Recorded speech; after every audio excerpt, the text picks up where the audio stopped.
Bonjour à tous, heureux de vous retrouver pour votre quintet flash du jour ce mercredi, direction l'hippodrome de Vincennes à l'occasion du prix Poitou-Charentes. On va évoluer sur 2850 mètres, ce sera sur la grande piste bien évidemment.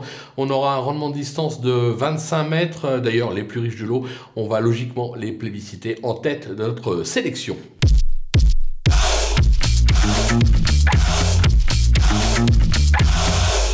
Allez, on attaque nos bases avec le numéro 15, Hélène. Elle vient de renouer avec le succès sur cette piste et à ce niveau, elle a déjà gagné un quintet sur ce parcours en rendant 25 mètres, ce qui sera le cas ce mercredi. Extra de forme, elle devrait tout simplement confirmer, elle peut doubler la mise. Le numéro 12, 55 Bond, il affiche 100% de réussite sur ce tracé avec 2 victoires et 4 accessites. Toutes ces dernières sorties sont bonnes. Il le présente ici avec un petit peu de fraîcheur. Il faut dire que le cheval s'est échappé. Il s'était accidenté, rien de grave, tout est rentré dans l'ordre. Le cheval peut encore manquer d'un parcours, au dire des frères Martens, mais même à 80%, ça doit suffire pour jouer la gagne. Le numéro 8, Faubourg, il est au top cette année. Sur la grande piste, c'est 2 victoires et 3 accessites. Sa récente 4e place dans un groupe 2 sous la selle parle pour lui. Alors, il manque encore de catégories dans ce quintet, mais je pense qu'il est capable de s'y révéler. Attention à lui. Les opposants avec le numéro 6, Flamme Vive, elles viennent courir en gros progrès à ce niveau et sur cette piste avec à la clé une 3e place. Certes, la constance n'est pas son fort, mais elle est franchement bien engagée en tête. Logiquement, elle doit pouvoir confirmer et se placer de nouveau. Le numéro 14, Diego de Cao, quelle année? Avec 2 victoires et 8 accessites en 11 tentatives, il affiche 100% de réussite sur cette piste cette année.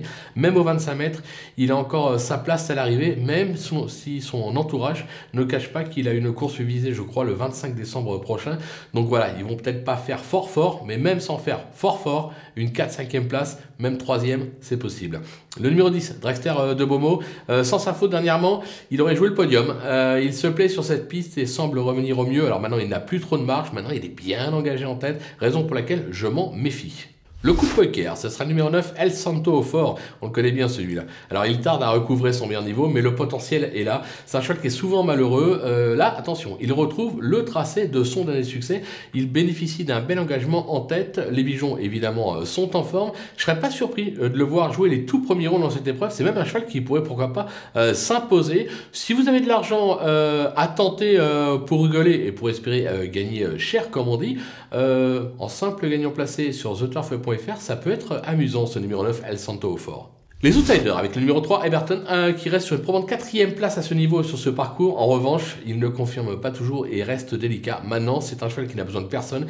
Il est capable d'aller devant et méchant. Comme il n'a pas de distance à rendre, attention à lui parce qu'il pourrait le faire de bout en bout. Le numéro 13, Douceur du Chêne, elle a fait ses preuves sur ce parcours par le passé, mais semble beaucoup moins tranchante ces derniers temps. L'engagement en 25 mètres n'est pas idéal, mais en valeur intrinsèque, difficile de l'écarter totalement. Le numéro 5, Douglas Dupont, il s'est déjà placé à ce niveau et reste sur une bonne sortie sur plus court, mais maintenant je le juge un ton en dessous face à une telle opposition, raison pour laquelle pour moi c'est vraiment plus une 5e voire 4e place, mais pas mieux. Le numéro 11, Easton My Life, il reste sur 2 succès au croisé à Beaumont-de-Lomagne. Il est d'ailleurs surtout spécialiste des tracés de province et je le préfère quelque peu à droite. Maintenant il lui arrive de faire des survaleurs à Vincennes, donc attention. Le numéro 4, Diego du Houlet, qui collectionne les bonnes sorties ces derniers mois, mais reste surtout lui aussi un spécialiste des tracés de province.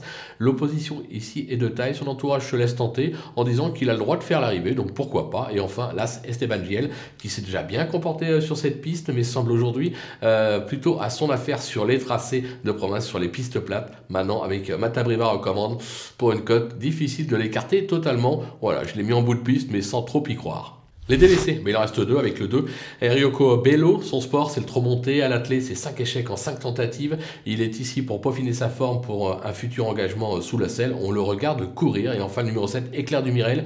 Il a été requalifié début novembre à Grosbois. Sa récente prestation sur cette piste atteste qu'il est encore loin du niveau qui a pu être le sien par le passé, raison pour laquelle on l'élimine totalement. Voilà, on a fait le tour de cette belle épreuve, mais pas si facile à décrypter. On va se quitter avec ma sélection, mes conseils de jeu, en vous rappelant que vous pouvez profiter du petit code promo FlashTurf qui défile en bas de l'écran pour aller ouvrir un compte sur TheTurf.fr et bénéficier, pourquoi pas, jusqu'à 250 € de bonus de bienvenue, ce qui est plutôt sympathique à la veille des fêtes. Quoi qu'il en soit, maintenant, c'est à vous de jouer.